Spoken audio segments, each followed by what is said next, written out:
ये है खैरथल का किलकारी प्ले स्कूल और इनकी फ्रेंचाइजी माई छोटा स्कूल। स्कूलों में बच्चों के लिए हम इसको मान रहे हैं यहाँ का बेस्ट प्लेस। क्यों है, देखिए कुछ झलकियाँ हमारे साथ इस स्कूल की और समझिए इसके बारे में। नमस्कार, मैं प्रमोद केवलानी पीवाई टॉक से। मैं अपने सामाजिक सरोकारों के लिए आज काम करने आया हूँ एजुकेशन के ऊपर। देखिए, एजुकेशन के नाम पर हमारे यहाँ बहुत सारे स्कूल्स संचालित हो रहे हैं। छोटे स्कूल कहें, बड़े स्कूल कहें, नर्सरी स्कूल कहें, प्ले स्कूल कहें, सेकेंडरी और सीनियर सेकेंडरी, बहुत सारे प्राइवेट और गवर्नमेंट सेक्टर में काम कर रहे हैं। लेकिन बच्चों के लिए क्या अच्छा हो सकता है, ये रेंटिंग तय करना तो वैसे उन सेटिस्फाइड पेरेंट्स का काम है, लेकिन हम भी एक नज़रिए से आपको देख के बताएंगे कि स्कूल्स में क्या चल रहा है। और आज खैरथल में घूमते घूमते मैं आया हूँ एक ऐसे प्रख्यात स्कूल में। एक स्कूल है, खैरथल का पुराना स्कूल है, एल्पाइन एकेडमी। नर्सरी से और 12th तक ये संचालित है। इसके साथ इस स्कूल ने अभी एक फ्रेंचाइजी ली है माई छोटा स्कूल के नाम से। स्पेशलाइजेशन है वो छोटे बच्चों के लिए, नर्सरी से और सेकंड क्लास तक, या यूँ कहें प्ले से सेकंड क्लास तक एक स्पेशलाइजेशन बच्चों को देने के लिए। इसके अलावा पहले से वो लोग 12th तक एजुकेशन में काम कर रहे हैं। स्कूल का व्यू आप मेरे पीछे देख सकते हैं। स्कूल आखिर दे क्या रहा है बच्चों को। प्रख्यात स्कूल है, अच्छा नाम है इस स्कूल का इस क्षेत्र में, लेकिन स्कूल क्या दे रहा है बच्चों को, ये मैं आप लोगों को रिव्यू करके बताता हूँ। आइए मेरे साथ चलते हैं स्कूल के अंदर।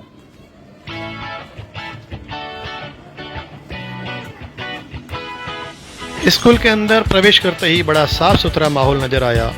क्लासरूम है जहाँ कहीं कारपेट हैं, उसके बाहर जूते बड़े करीने से बच्चों के लगे हुए हैं। इसके अलावा बड़ा ग्रीन सा माहौल है, ग्रीन मैटिंग की हुई है। पूरे स्कूल में ग्रीनरी जैसा वातावरण है, ठंडक जैसा माहौल है।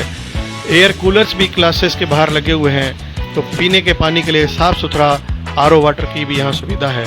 बहुत सुरम्य और बेहतरीन वातावरण दिखने में लग रहा है।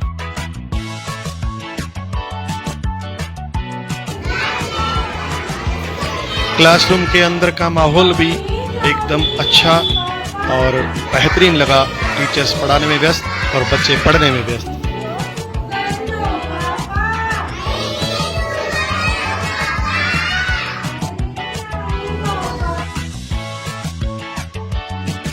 बारी बारी से हमने कई क्लासेस को देखा, टीचर्स को समझा, बच्चों को समझा, उनके पढ़ाई करने के तरीके को समझा और जाना। बहुत बेहतरीन सुविधा दिखी।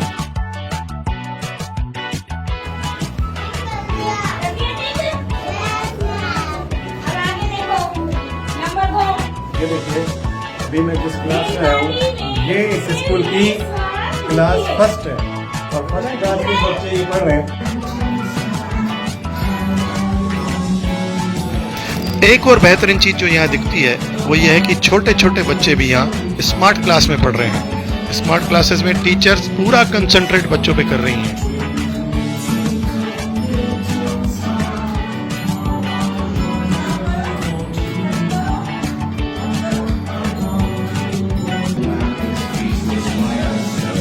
खेल खेल में बच्चों को अच्छी एजुकेशन और अच्छी शिक्षा यहाँ टीचर्स दे रहे हैं।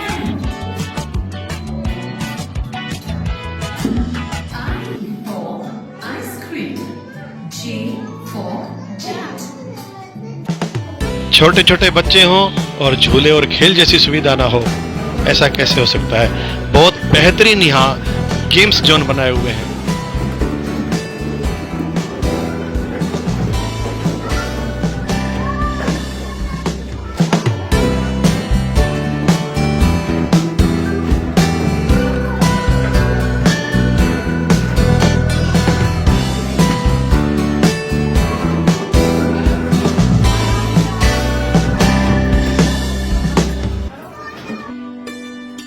और ये देखिए, लंच टाइम हुआ है। बच्चे बेहद अनुशासन से, डिसिप्लिन में बैठ के खाना खा रहे हैं और ये तौर तरीके सिखा रहे हैं यहाँ के टीचर्स।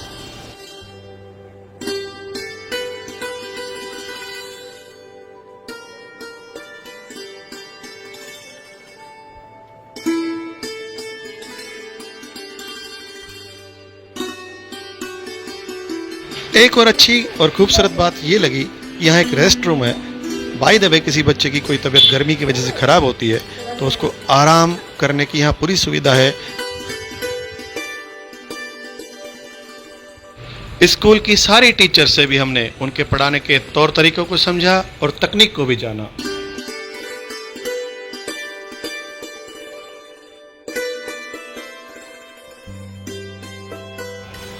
टीचर से बात करने के बाद हमने बात की स्कूल के डायरेक्टर मनोज कुकरेजा से। हमने उनसे शिक्षा, व्यवसाय, तकनीक और नित्य नई महंगी होती शिक्षा के बारे में बात की। सुनिए उनसे बातचीत, फिर बताते हैं आपको स्कूल की रेटिंग। सर, मैंने आपका स्कूल यहाँ देखा, मैं रिव्यू जानने आया। हमारे क्षेत्र में बहुत सारे स्कूल हैं, आखिर स्कूल बच्चों को दे क्या रहे हैं। इनिशियली मैं बात करूँ तो जब मैंने आपके क्लासरूम देखे, आपके टीचर्स देखे, आपके यहाँ का व्यू देखा, ग्रीनरी देखी, आपका स्पोर्ट्स जोन देखा, गेम्स जोन देखा, इवन मेडिकल फैसिलिटीज़ आपने एक रूम बना रखा है जहाँ बच्चों को आप ट्रीट करते हैं अगर कोई बच्चे की तबीयत ख़राब हो जाती है। ये सब देखने के बाद कुछ चीज़ें फिर भी मेरे जहन में घूम रही हैं। वो ये है कि आपका स्कूल दूसरे स्कूल से अलग कैसे है। देखिए सर, ऐसा है, हम किसी स्कूल की बुराई तो नहीं करेंगे, ना नाम लेंगे, क्योंकि सारे हमारे मित्र हैं। पर कुछ चीज़ें होती हैं जो हमने स्पेशलाइजेशन अपने यहाँ स्कूल में बनाई हैं। एक्चुअली स्कूल एजुकेशन एक बहुत बड़ा काम है। इसके लिए ना सबसे मेजर पार्ट होता है टीचर्स। तो टीचर्स में क्या होता है कि सबसे पहले इम्पोर्टेंट होती है टीचर सिलेक्शन। हम लोग यही गलती कर देते हैं कि टीचर सिलेक्शन कई बार सही नहीं कर पाते। सबसे इम्पोर्टेंट पार्ट है टीचर सिलेक्शन, और वो पूरे साल रुकें, और उसके बाद उनका ट्रेनिंग, और ट्रेनिंग के द्वारा वो एजुकेशन जो है बच्चों को बहुत अच्छी दे पाते हैं। फिर उनमें फीलिंग्स भरनी पड़ती है टीचर्स में, जिससे वो केयर भी कर सकें और पढ़ा भी सकें। तो वेरी इंपॉर्टेंट पार्ट है टीचर्स। और मैं आपको बता दूं, मेरे स्कूल में एक सबसे खासियत बात है कि मैं अपना 80% बजट जो है मैं टीचर्स पे और उसकी ट्रेनिंग पे खर्च करता हूँ। हाँ, 20 या 30% बजट जो होता है वो हमारे आप शो कह सकते हो, या मेंटेनेंस कह सकते हो, या अदर एक्टिविटीज़ पे भी खर्च होता है। लेकिन मुझे लगता है कि मेजर पार्ट एजुकेशन है, तो मैं इस पे ध्यान देता हूँ। मतलब हम यूँ समझें कि एक फ़र्क हम यूँ देखें कि आपने शिक्षा का व्यवसायीकरण नहीं किया, शिक्षा को शिक्षा। सर, मेरी नज़र में शिक्षा व्यवसायीकरण नहीं हो सकती, बिकॉज मैं आपको बताऊं, आजकल मानते हैं कि ये एक हो गया है, मेरे को ऐसा लगता है कि व्यापार सा हो चुका है। लेकिन आप स्कूल में काम ही नहीं कर सकते जब तक आपके मन में सेवा भावना नहीं हो। फिर आप कोई और काम कीजिए। स्कूल एजुकेशन काम कर ही क्यों रहे हैं? स्कूल एजुकेशन में तो आपको सेवा अपने हार्ट में रखनी पड़ेगी, तभी आप काम कर पाएंगे, नहीं तो बोर हो जाएंगे इस फील्ड से। पुराने ज़माने में हम देखते थे, जब हम पढ़ते थे स्कूलों के बाहर लिखा हुआ था ज्ञानार्थ आइए और सेवार्थ जाइए। तो सेवा यहाँ से सीख के सेवा सीख के जाइए। आप सीखोगे तब, जब स्कूल में सेवा आप करोगे तभी सिखाओगे। खैर, एक चीज़ मैंने यहाँ देखी, बहुत कम मुझको नज़र आया कि आपने एक ऐसा रूम बना रखा है, एक ऐसा रेस्ट रूम बना रखा है जहाँ अगर किसी बच्चे की तबीयत ख़राब हो जाए तो उसको फर्स्ट एड देके उस बच्चे को सुलाया जाए, आराम कराया जाए, या फिर कुछ नर्सिंग स्टाफ बुलाया जाए। तो ये दिमाग में कैसे आया? सर, ये नहीं, बहुत सारी चीज़ें हैं जो बहुत गहराई से सोचनी पड़ती हैं। केवल ये नहीं है। एक्चुअली क्या होता है, बच्चे ना कई बार बीमार पड़ जाते हैं, चोट लग जाती है, उनको चक्कर आ जाते हैं, या उनको उल्टी आ जाती है, एनीथिंग, कोई मेडिकल प्रॉब्लम हो जाती है, तो बिकॉज उनको एक रूम प्रोवाइड करा गया जिसमें वो आराम कर सके। यहाँ तक कि टीचर्स को भी कई बार चक्कर आ सकते हैं, वो बीमार पड़ सकते हैं, तो उनको बाकायदा हमने उस रेस्ट रूम प्रोवाइड कराया जिसमें वो आराम करें, अपनी दवाई लें और ईजी रहे। तो ये ज़रूरी था सर, करना ज़रूरी है। और इसके अलावा फिर हम लोगों ने और भी बहुत सारे काम किए हैं। जैसे हम लोगों ने स्मार्ट क्लासेस रूम्स में लगाई हैं। स्मार्ट क्लासेस के थ्रू क्या होता है कि डिजिटली कंटेंट्स मिलता है बच्चों को और वो आनंद लेते हैं। एजुकेशन, एक तो आप बुक को पढ़ रहे हो और एक आप पिक्चर देख के कर रहे हो काम को, तो उससे इफेक्ट ज़्यादा जाता है, उनकी मेमोरी शार्प होती है। तो हमें लगा कि ये टेक्नोलॉजी का यूज़ भी करना चाहिए। यहाँ तक कि हमने डिजिटल कंटेंट घर के लिए भी दे दिए। सपोज कोई 3 या 4 दिन बच्चा एब्सेंट रहता है हमारा, तो वो घर पे उस लेसन को देख सकता है, जिससे उसकी कमियाँ दूर हो सके।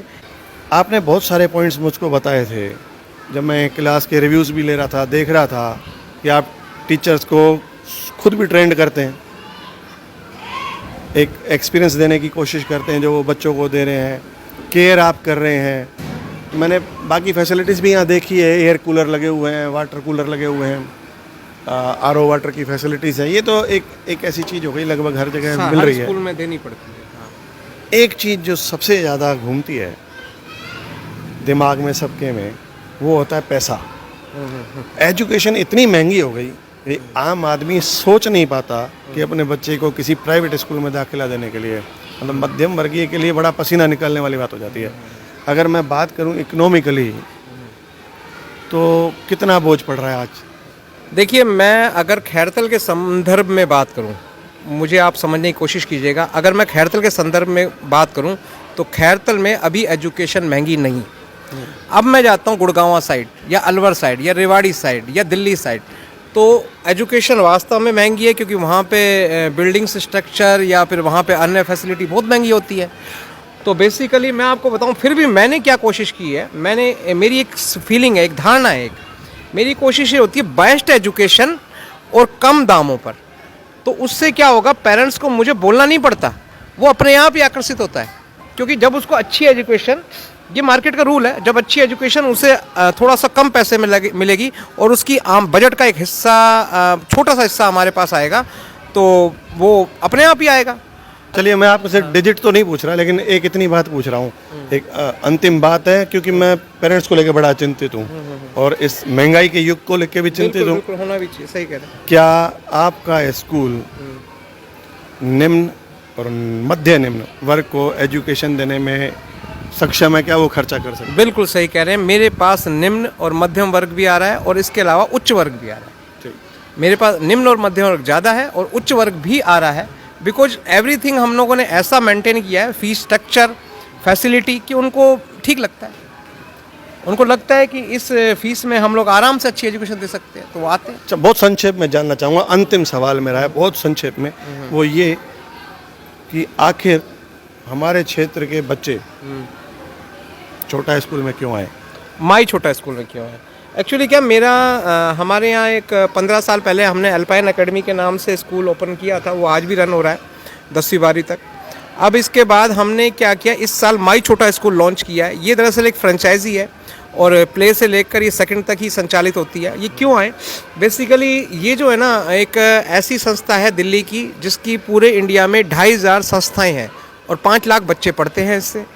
और ये हमें डेली कैरिकुलम देती है, ट्रेनिंग वहाँ से देती है, टीचर्स अपॉइंट ये करती है, पियोन्स को अपॉइंट ये करती है, रूम्स की सजावट पे ध्यान देती है, पढ़ाई का स्टैंडर्ड कैसा होना चाहिए, फेस्टिवल कैसे मनाए जाने चाहिए, एवरीथिंग माई छोटा स्कूल में डिसाइडेड होता है, प्री डिसाइडेड होता है। और इसका फ़ायदा हम अल्पाइन एकेडमी में भी ले रहे हैं, क्योंकि ट्रेनिंग तो मिल ही रही है हमारे टीचर्स को।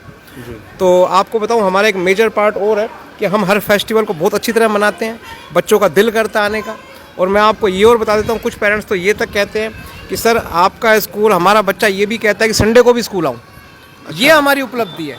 क्यों? बिकॉज बच्चे का दिल लगना चाहिए। अगर बच्चे का दिल लगा तो वो 10 बार एजुकेशन लेगा। बिल्कुल, इसका मतलब तो बच्चों का यहाँ मन लग रहा है, बिल्कुल, बच्चों के साथ पेरेंट्स का मन लग रहा है। और मन लगने के लिए सर, मन कैसे नहीं लगेगा? एक एक्टिविटी रूम बना रखा है, एक छोटे बच्चों की बात बता रहा हूँ, स्टडी रूम बना रखा है, एक इनका प्ले हाउस बना रखा है, एक इनका रेस्ट रूम बना रखा है। तो ऐसे करके कई तो ऑडियो विजुअल रूम बना रखे हैं, तो ऐसे करके इनको आनंद आता है पढ़ने में।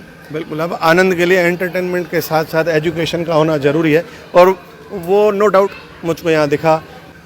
मेरे साथ आप स्कूल की झलकियाँ देखिए, फाइनल रिव्यू मैं आपको बताता हूँ, उसके बाद आप डिसीजन कीजिए कि ये विद्यालय क्यों श्रेष्ठ है। आपसे फिर मिलेंगे, तब तक के लिए जय हिंद, नमस्कार।